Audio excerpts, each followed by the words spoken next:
the possibility they're not discussing the brain, and that's too hard for most scientists. Well, some. And the second way mind works, you learn about the contents of your mind. And we're going to discuss this one. But already there's something really interesting about this point. So in the epistemological model, you got sensory consciousness, and I'm going to labour this point, the way your mind functions, being not physical, through the medium of the eyeball, the ears, the tactile, the nerves, the body, in other words. The body is, the eyeball does not see things from the Buddhist perspective. It's your eye consciousness, that part of your mind that functions through the medium of a working eyeball, etc., etc. So this is already very interesting. If I were to say to you, let's say, what a pretty cup. I could say that, let's say. So what happened there was, I went over here, I picked it up, and then within a millisecond of my eye consciousness meeting this object, I then said, what a pretty cup. So we would all naturally deduce, wouldn't we, that my eyes are seeing a pretty cup. It seems reasonable to think this, but the Buddha says it's not true. Sensory consciousness, as far as they're concerned, is like dumb animals, with respect to animals. That they're incredibly limited in their capacity for cognition. So the moment eye consciousness looks here, all it can cognize is shape and colour. But so therefore you've got to ask the question, where does what a pretty cup, where does that come from? And that's the point now. And this is you'll laugh maybe, but this is deadly true. Quicker than Google, what happened is this. Quicker than Google, my mental consciousness, and sort of the Tibetan's point here, my mental consciousness was accessed. Quicker than Google. There was no kind of, oh, what's this? And look up Google, round, blue. Oh, that's cool. You understand? You don't do that because you're trained. We've got it memorized. But where that comes from is not the eye consciousness. This is so shocking if we hear about it. If I'm in love with Panos, does he not look the most handsome, divine person in the universe? And we assume it's your eyes seeing it. But when I'm angry with him, how does he look then? I assume my eyes are seeing this horrible, ugly person. We just take all this for granted.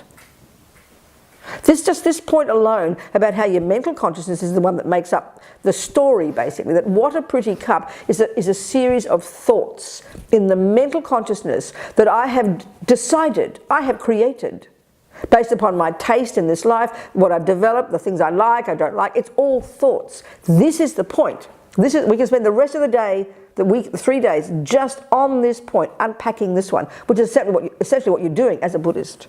This is already profound.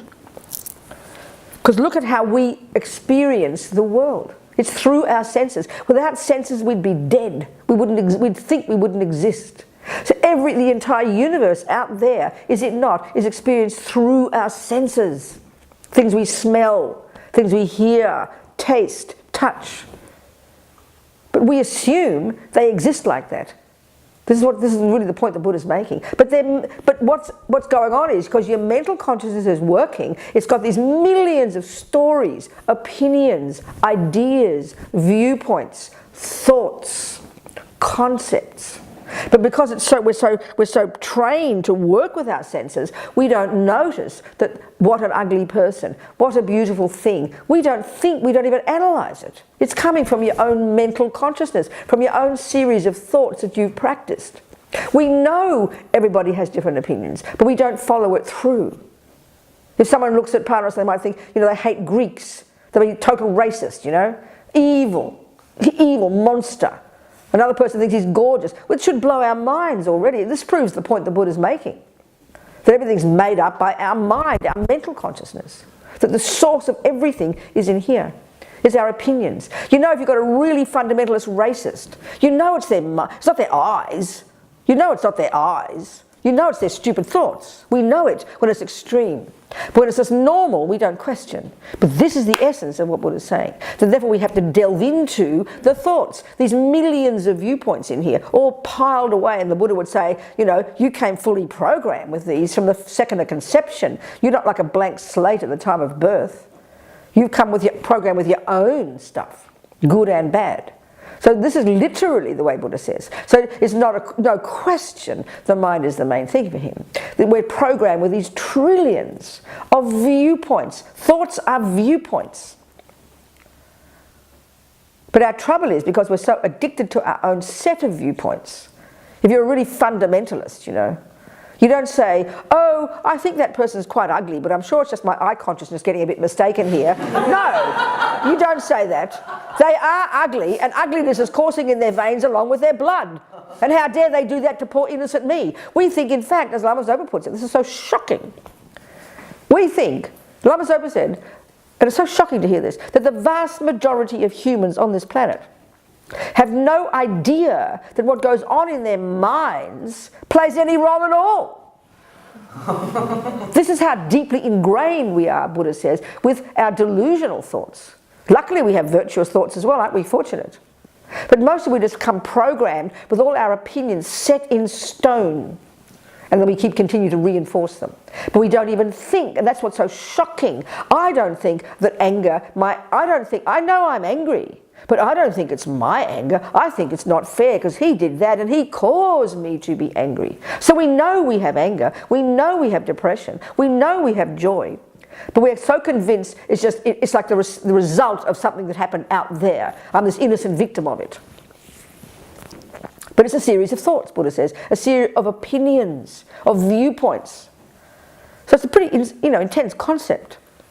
Literally, all the way down to even that's a cup. Forget about pretty cup or ugly cup.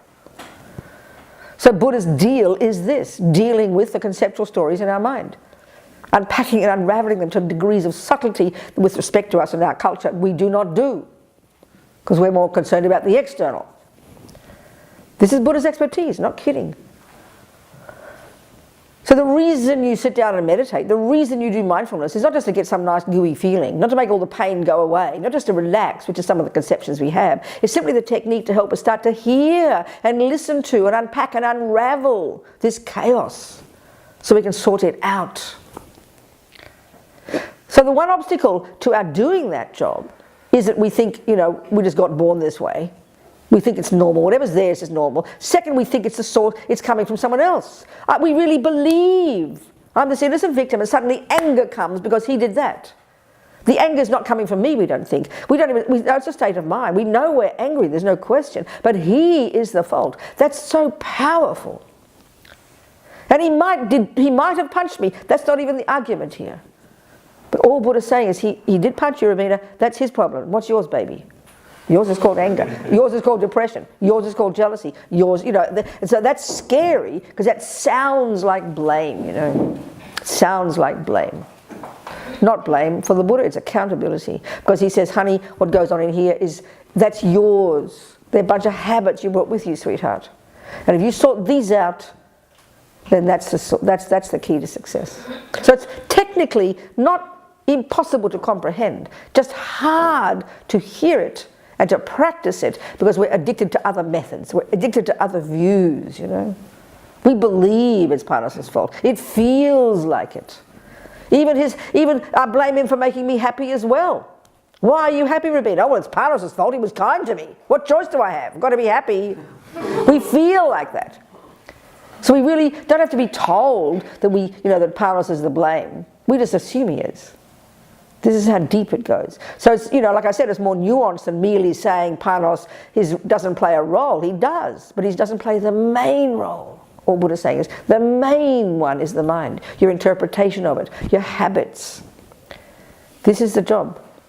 Being a Buddhist, based on what he says we can accomplish, this then is the job to be done, to unpack, to get to become familiar with, and then to unpack and unravel the contents of the mind. So, okay, according to whose view? Well, clearly Buddha's got his own view about the mind. You're going to buy into Buddha's view of what the mind is, what its contents are.